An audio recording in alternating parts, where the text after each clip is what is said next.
Hello,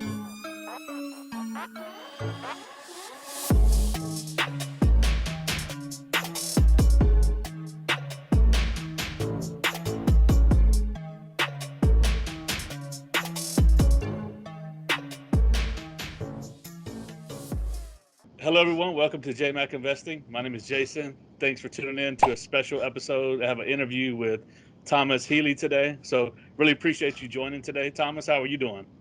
Hi, Jason. I'm doing great. Thank you. Thanks for having us on today. Yes, sir. Real honor and privilege. I appreciate you taking time out of, I'm sure, your really busy schedule of recent, right? It's been an exciting week, to say the least. Yeah, no, it's been a lot of fun, though. It's great to see how much interest there's been in Hyliion just since we've been able to announce the merger with Tortoise Acquisition Corp. For sure, for sure. And just full disclosure, I'm a retail investor. I'm invested in Hyliion, but there's no affiliation between us. You can read my full disclosure in the video description below. So Thomas, you're the CEO, but you're also the founder of Hyliion. When did you create the company, and what sparked the idea? How did you come up with the concepts to begin to go down this endeavor? I founded Hyliion back in 2015. I was actually in a master's program at Carnegie Mellon studying mechanical engineering. And it was one of these ideas of like, well, why do cars have hybrid technology but trucks don't? And the automotive space has been shifting towards electric at an ever increasing pace. And so it was like, all right, well, let's see if we could bring this same sort of technology to the trucking space. Because frankly, trucking, the amount of miles these trucks are going every year, right? The amount of fuel they're consuming. If we can impact that, that's going to have a huge impact in terms of the cost of operation for fleet and in terms of the emission savings. And so, it really started as a grassroots startup. I effectively kind of started it out of my dorm room in a lot of ways when I was in that master's program. I'd done a couple of startups before this one and absolutely loved them and wanted to keep doing it. And for me personally, my background, I'm kind of a gearhead at heart. Growing up, I spent pretty much every weekend at a racetrack driving something, whether it was a go-kart or a Formula car, and so totally love automobiles and in the transportation sector, and excited to see the impact that we can have on helping to revolutionize trucking. For sure, for sure. Side note, where did you grow up at? I grew up in the Boston area, so in Massachusetts. Gotcha. How about you? Where are you out of? I'm in the Charlotte, North Carolina area, and born and raised in the Carolinas. But I've lived in a few different places, but call this my home. So NASCAR fan, I'm taking then, I'm guessing. Not, I'm kind of an outlier, not too much. I mean, I'm big football fan, Carolina Panthers and stuff. So I also saw that you played a little bit of football, doing a little bit of research on you. Is that correct? I did, yeah. I ended up playing football in college as well. I was a punter though, so I wasn't, on the front lines, banging heads. But no, every if it was a good game, I didn't have to play. If it was a bad game, I got a little bit more playing time. That's cool. That's really cool. Yeah, I did see that in your bio, so I figured that'd be a neat little side note for people. So as you were creating this, I'm assuming you were also creating patents along the way, and then as you began to build your company. So how many patents do you and Hyliion own, if that's something you can disclose? Yeah, absolutely. We've got about 30 patents that we filed. We're continuing to file more, right? That's a big part of the business here, is really making sure that we've got a strong IP portfolio. We think that the solutions that we're working on, both the hybrid electric solution and the hypertruck solution, they're very different solutions at the end of the day, but they have a lot of overlaps, right? A lot of the kind of system architecture between the two get carried over, the software between the two get utilized, same kind of base foundational code between the two. And so we've taken a really aggressive approach on making sure that we've been filing around the two solutions, and that'll continue forward in the years ahead. We'll keep on filing the ideas that our engineers are able to come up with. Excellent. Very good. Very good. I haven't seen you discuss this, and I've had a few people asking me about it. What is the origin and the meaning of the company name Hyliion? Well, first off, I appreciate you pronouncing it correctly. It's like trivia, how's someone going to say the name? But Yeah, no, it is Hyliion, and it stands for hybrid lithium ion. So that was the origin of it, but it's one that take a few words, mesh it together, and came up with Hyliion. right. The first video I dropped that was actually it has become pretty popular. I said Helion in it, so I was just doing my research on the company at that point. But so thank you for breaking that down. So another thing, from my research, you at some point acquired a battery technology company, and now it's a division of your company. Can you, if that's a true statement, can you talk a little bit about that and what advantages that brings, and how you would eventually evolve your in-house battery technology over time?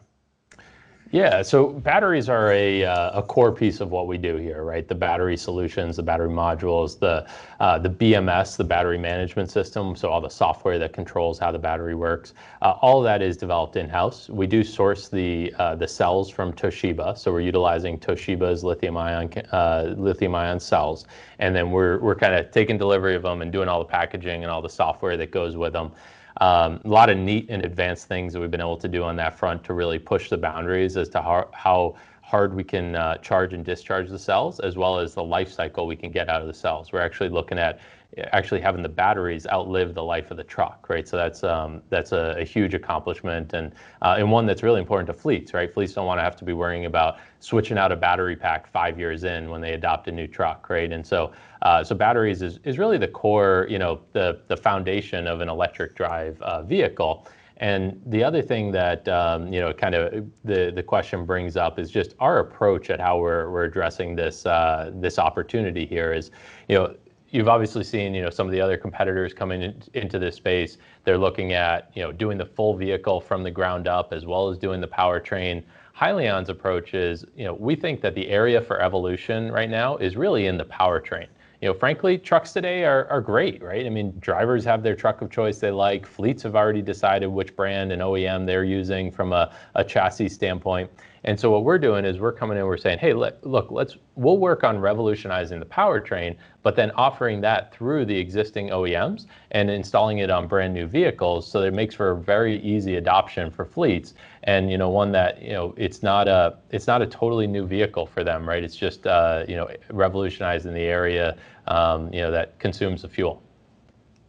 Very good, very good. I actually had a live stream this past week, and I had a trucker on from someone in the industry, and I was discussing that as well. And he was like, "Yeah, most truckers are going to tell you that their favorite truck is a Peterbilt, or they have the frame and the look and the build already that they want. But this is a neat solution because you can just switch out your the powertrain and keep your truck. So I think that's a really neat concept."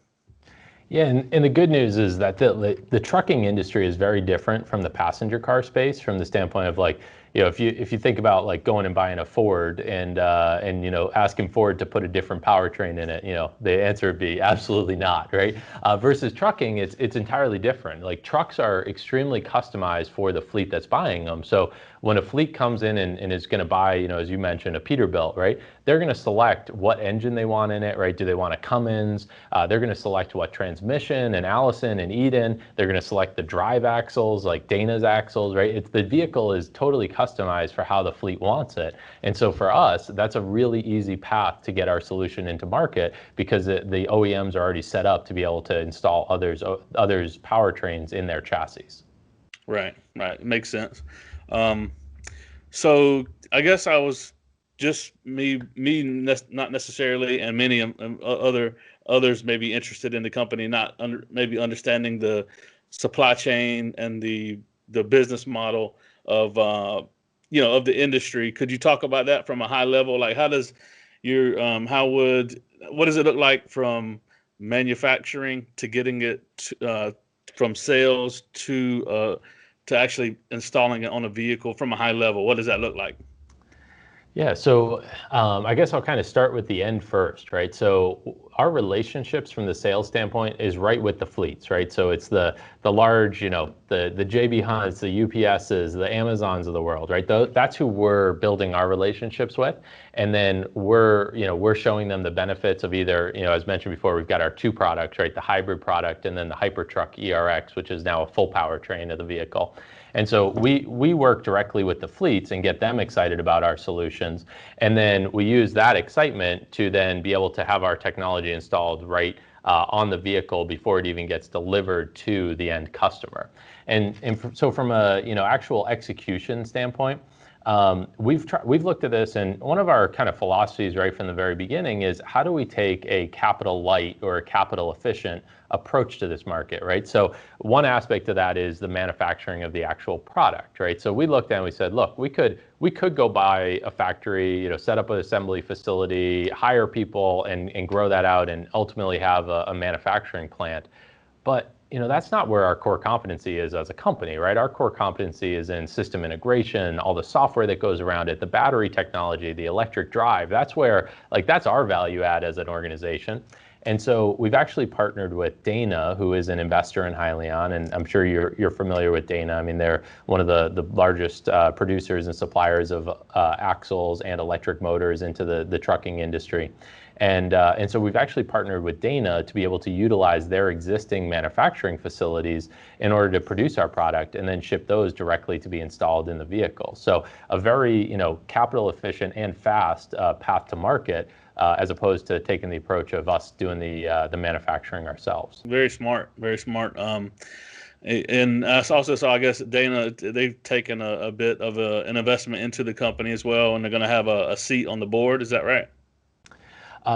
So unfortunately, some of that is, we can't discuss it just because it's going through the SEC review period. But what I can say right now is Dana is on our board today. They took a board seat back when they invested in us in our last financing round, and it's been a fantastic partnership since then. I mean, at the industry trade shows, we co-locate together. We put our technology in Dana's booth. At the last trade show before COVID happened, we actually had one of our customers, Penske. We actually had their truck with our hybrid product on it in Dana's booth at the trade show, right? Which was, it was awesome to see, because it really showed the industry, that fleets are adopting our solutions today, the product's available, and fleets are already starting to experience the benefits from them. Very good, very good. I don't mean to put you on the spot, but the competition is Nikola and Tesla, and Trevor Milton tweeted about you, and I wanted to get your response to it. Or you don't have to respond to it, but I wanted to. A lot of my subscribers and followers were like, we'd love to get his response. So Trevor Milton tweeted, "A few have asked me about Hyliion. I don't believe that anything with emissions will survive, regardless if carbon neutral. Most states will mandate zero emission. They will need their own chassis, as OEMs will circumvent them. Retrofit won't work. Happy to advise them for free." So what is your response to that tweet, if you want to respond to it? Yeah, so as we look at this, it's a huge market we're going after, right? And you hit the nail on the head. I mean, there's really three solutions that are starting to prevail for the long haul trucking space. It's Tesla, Nikola, and Hyliion. And our approach is, or our thoughts are, is each one of us are going to be able to go out and achieve market share and be successful with our products. There are some areas where their solution is going to work really well. There are other areas where our solution is going to work really well. I mean, we see it as though our product is going to be a very strong fit for the long haul market as well as the regional delivery type markets, right? We've already got infrastructure already set up for our Hypertruck solution, and our hybrid solution leverages existing diesel stations, right? So, both of our products already have infrastructure in place for them.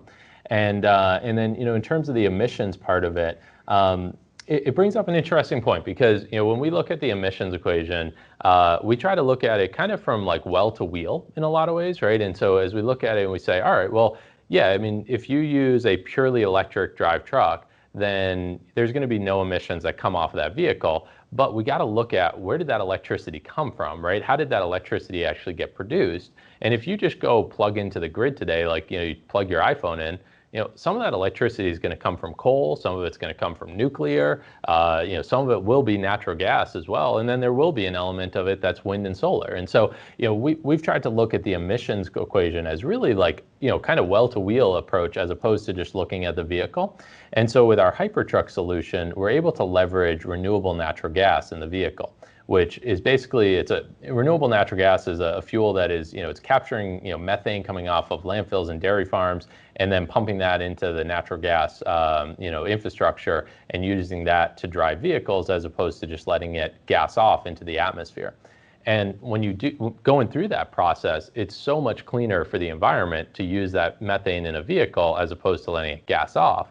And so from that standpoint, it's a lot cleaner, from an emission standpoint. And so our vehicles are actually able to drive a net carbon negative emission profile, which is something that, the other solutions out there, don't have. And so, while, a fully electric truck can get to kind of a zero emissions profile if you charged it purely on wind and solar, our truck's actually able to get below zero emissions. And I was just on a call with one of the largest retail brands globally this morning, and they were talking about they've got a climate initiative plan to get to net zero emissions, and they were looking at our powertrain and they were saying, we could adopt your solution, use RNG as a fuel, actually have our trucking division have a negative emissions profile and let that offset some of the other emissions that come from our manufacturing plants, right? And so that's kind of the benefit we have with using RNG. And so, so we think that, it's important to really look at it from a well-to-wheel standpoint.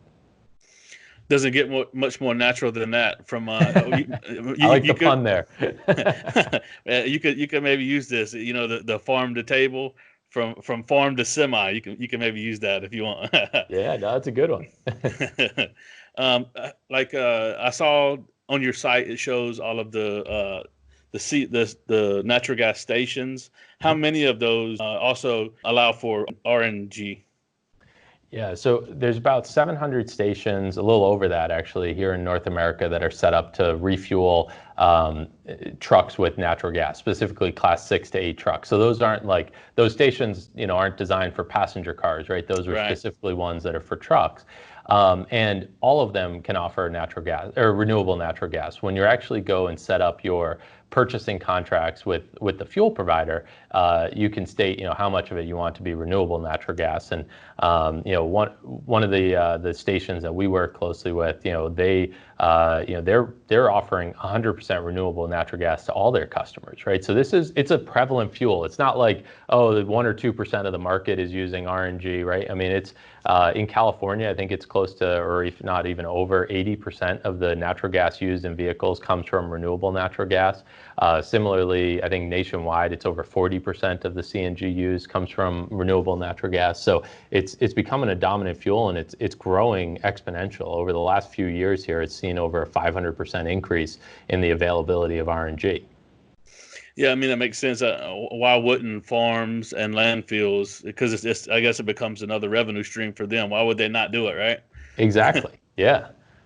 All right. So I guess I was also wanting to get a little bit of clarification, if you don't mind, maybe talking on, because you have 2 hybrid versions, and then your new to come version, the Hypertruck ERX. Can you give the differentiation between it? And from my understanding, it's like I guess once you get to the Hypertruck, can you expound on if it will still have an engine at all? Yeah, absolutely. So you hit the nail on the head. We have 2 separate products, right? The first is our hybrid electric drivetrain, which is really an add-on to the existing vehicle powertrain. Can be installed on brand new vehicles or be added on after the factory. And that's basically taking a truck and making it like a Toyota Prius, right? It's not replacing the whole powertrain, but it's going to reduce how much fuel and the amount of emissions that comes from that truck. But we also have just recently unveiled our Hypertruck ERX powertrain, which is now an entirely new powertrain for the vehicle. It's a purely electric drivetrain, so there's no longer any, kind of diesel engine, driving the rear wheels. It's, purely driven off of electric power. And then we have a battery pack on board that kind of is what, gives the electricity to that motor. But when that battery gets low, as opposed to plugging it into the grid to recharge the battery pack, we actually have an onboard generator that can kick on and charge the batteries up as you're going. Now, that generator leverages natural gas, and specifically renewable natural gas, RNG, as its fuel source in order to charge that battery pack back up. And there's a few game-changing aspects about that. One is the cost of natural gas is really low, and so it offers the lowest cost of ownership for fleets. It also is the only solution that can offer you a net negative emission profile. And the infrastructure for refueling trucks off of natural gas is already set up across the US. And so we don't have to go incur infrastructure costs or set up new refueling stations. They're already out there and we can just leverage them. And so we're really taking all the benefits of being a purely electric drive truck, but also the benefits of using natural gas as your fuel source, combining those together and offering a totally new powertrain for new vehicles. Okay, so that means we're done with diesel with that then, right? Yeah, with that product, no more diesel, purely RNG, and huge benefit for the environment. It's actually cleaner to go run these trucks and drive them as opposed to not drive them because it has that negative emissions profile. Perfect. That's great, because I think there's been some confusion kind of as people were trying to find out about your products about that. So thank you for the clarification. Yeah, absolutely. And the last thing I'll add is, so the hybrid product, we're already shipping that to fleets today. It's already out on the road. We've put millions of miles on that. The Hypertruck solution, we're going to start shipping it early units next year to fleets, moving into volume manufacturing in 2022. And so, the neat thing from our end though is, both of these trucks leverage a lot of the same components, a lot of the same kind of software and skills and knowledge. And so the neat thing is I think actually we've got more electric Class 8 semi trucks out on the road than anyone else does, and those are all our hybrid product, right? And so we're able to take all those learnings and carry it forward to that Hypertruck as well, which will just make sure that it makes it even a more successful product launch next year. So I had one subscriber question, and he's in the trucking industry, and I know your more target customer is bigger customers or corporate contracts and things like that. But let's just say an owner operator wanted to retrofit their semi. What's the cost breakdown look like for someone just pulling up and saying, going to an OEM and saying, I want to get a Hyliion powertrain installed on my 10-year-old semi? Yeah. So as we look at the two products we have, the hybrid one, if you're doing it on a new truck install, it's about a $14,000 adder over the cost of a brand new truck. So that drives a less than 2-year payback for the fleets, right? So from a driver's standpoint, it's a huge win. And then as we look at the Hypertruck solution, that solution is, the whole vehicle is about a $220,000 vehicle up front. But then there's significant savings that come from the fuel, right? I mean, renewable natural gas, RNG, is a very inexpensive fuel source compared to diesel or compared to hydrogen or electricity off of the grid. And so from that standpoint, we're able to drive a really fast payback for the fleets. And we actually looked at it and we said, all right, if we look at the 7-year total cost of ownership of a vehicle, how does our solution stack up compared to the BEV, the fuel cell, and just a normal diesel truck? And our solution, the Hypertruck, was actually the only one of those other two solutions that costs less to operate than a diesel truck does, and pretty significantly less. We were seeing about a 35% savings over a normal diesel truck in terms of TCO. Versus for plug-in off the grid or hydrogen, it's actually more expensive to run than just the normal diesel truck. And so as you look at these trucking fleets, the ones that we're working with, it's all about saving money, right? If these guys operate on extremely slim profit margins, like 5% profit margin, and so if we can come in and offer them a solution that can drastically decrease the amount of money they have to spend on fuel, that's a huge win for them in terms of their profitability as a fleet. But it's also just, as we look at it from an economy, it's a huge win for all of us, right? I like to, joke with people sometimes about, like, look at all the stuff that's in your room, that's sitting next to you. Try to find something that didn't ship on a truck at some point in its life, and you really just can't, right? I mean, everything goes on a truck at some point. And so if we can really reduce the amount of cost that there is associated with trucking and the fuel that's used, that can have a big impact on just the price of everyday goods that we use all the time. Yeah, excellent point. Yeah, for sure. Let's see. And so when you're on these new fleets, and when they're putting your product on, do you guys handle the warranty end of that as well? Yeah, so our product, our powertrain solutions are warranted by us, and then we don't affect the actual warranty of the truck though. So There if you you go. go Yeah, put it on, yeah. So you that still was the have, question. yeah. Everyone's been asking that. Yeah. So yeah, you still have your normal, Freightliner, Peterbilt warranties. Those guys are still warranting the chassis. We're warranting the powertrain. I really appreciate your time, Thomas. I think that's all the questions I have. I did want to say congrats on the agility, that big announcement that the Hypertruck 1,000 pre-order sale there. That was huge news, and I loved the video as well. That's pretty neat. So, like I said, thank you for your time today. This was really great. I appreciate you taking the time as well, and thanks for the support. And look forward to hopefully getting to chat with you more in the future. Maybe someday we'll even get you to come down and drive one of the trucks so you can see it yourself. Oh yeah, that'd be great. But I might want to sit in the passenger seat, not drive it. But Sounds good. that would be Well, I cool. But appreciate it. thank you for your time, sir. Thanks. Have a good one. All right, you too.